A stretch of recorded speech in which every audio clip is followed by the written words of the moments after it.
2000-এর বেশি কিডনি প্রতিস্থাপন, তাও বিনা পারিশ্রমিকে। মানবিক এমন কাজের জন্য যে চিকিৎসক পেয়েছেন সম্মান ও স্বীকৃতি, এবার সেই চিকিৎসকই খপ্পরে পড়েছে চাঁদাবাজদের। তার মালিকানাধীন হাসপাতালে এসে চাপ দিচ্ছে চাঁদাবাজরা। পদকপ্রাপ্ত চিকিৎসক অধ্যাপক কামরুল ইসলামের সিকেডি হাসপাতাল, এখানেই যুবদল পরিচয়ে চাঁদা দাবির অভিযোগ উঠেছে একটি চক্রের বিরুদ্ধে। কিছুদিন আগে এখানকার পাশের একটা রোডে, 4 নম্বর রোডে যুবদল কর্মী হিসেবে পরিচয় দেয়, বেশ ভয়ভীতি দেখায়, যে বলে যে আমি কমিশনার প্রার্থী, সে অনেক কিছু বলে এবং প্রভাব বিস্তার করে এই জিনিসগুলো এখন আমরা দেব। কালের কণ্ঠের হাতে আসা একটি সিসিটিভি ফুটেজে দেখা যায় হাসপাতালের ভিতরে ঢুকে কর্মরত এক ব্যক্তিকে বারবার ধমক দিচ্ছেন এক ব্যক্তি, যিনি নিজেকে স্থানীয় যুবদল নেতা হিসেবে পরিচয় দিচ্ছেন। শুধু তাই নয়, ভিড়কে সৃষ্টি করছেন আতঙ্ক।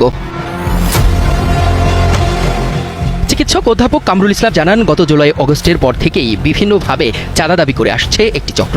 কখনো ভয়ভীতি দেখানো, কখনো আবার রাজনৈতিক তকমা ব্যবহার করে চাপ প্রয়োগ করা হচ্ছে তাকে। এই 5ই আগস্টের আগে কিন্তু সে আমাদের হাসপাতালে যাতায়াত করতো, বন্ধুত্ব ছিল এবং সেই স্টাফ অনেক হেল্প করছে সেই ছেলেটাকে।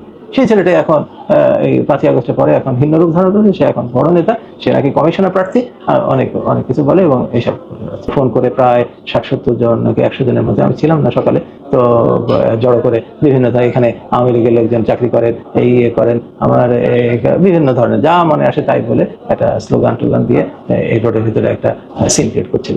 তার দাবি, বিষয়টি নিয়ে একাধিকবার বিএনপির ঊর্ধ্বতন নেতাদের কাছে অভিযোগ জানালেও এখনো কোনো কার্যকর সমাধান পাননি। তবে অনুসন্ধানে উঠে এসেছে ঘটনার ভিন্ন একটি দিকও। জানা গেছে হাসপাতালের খাবারের বাজার সরবরাহকে কেন্দ্র করে মূলত দ্বন্দ্বের সূত্রপাত। অভিযোগ রয়েছে, কথিত এক যুবদল নেতাকে দিয়ে বাজারের টেন্ডার না দেওয়ায় ক্ষিপ্ত হয়ে ওঠে ওই চক্রটি। ডিম দিত, কলা হয়ে ওঠে ওই চক্রটি ডিম দিত, কলা দেওয়া শুরু করছিল, চালও সে দেওয়া শুরু করছিল অনেক বেশি প্রাইস। আমি যখন জানতে পারি যেটা অনেক হাই প্রাইসে দিচ্ছে এরকম, ফলে আমি এটা সব বন্ধ করে আমি বললাম যে না, কোনো স্টাফ কিনতে পারবে না, কাউকে না। আমি নিজে কৃষি মার্কেটে গেছি, নিজে এখানকার যে ডিমের আড়তের কাছে গেছি এবং তারপরে নিজে যেখানে রুটি বিক্রি হয় সেখান থেকে সবচেয়ে যারা কম প্রাইসে দিতে পারে সেগুলো নিয়ে আসছে। এরপর থেকেই চাঁদা দাবি, ভয়ভীতি প্রদর্শন এবং নানা অজুহাতে চাপ সৃষ্টি সবকিছুই যেন নিয়মিত ঘটনায় পরিণত হয়েছে। প্রশ্ন উঠেছে, যেখানে একজন চিকিৎসক বিনা পারিশ্রমিকে হাজারো মানুষের জীবন বাঁচাতে কাজ করছেন, সেখানে কেন তাকে পড়তে হচ্ছে এমন চাপে? চিকিৎসা সেবার মতো মানবিক খাতেও যদি চাঁদাবাজির অভিযোগ ওঠে, তবে সাধারণ মানুষের নিরাপত্তা ও আস্থার জায়গা কোথায়? এর সমাধানই বা কি?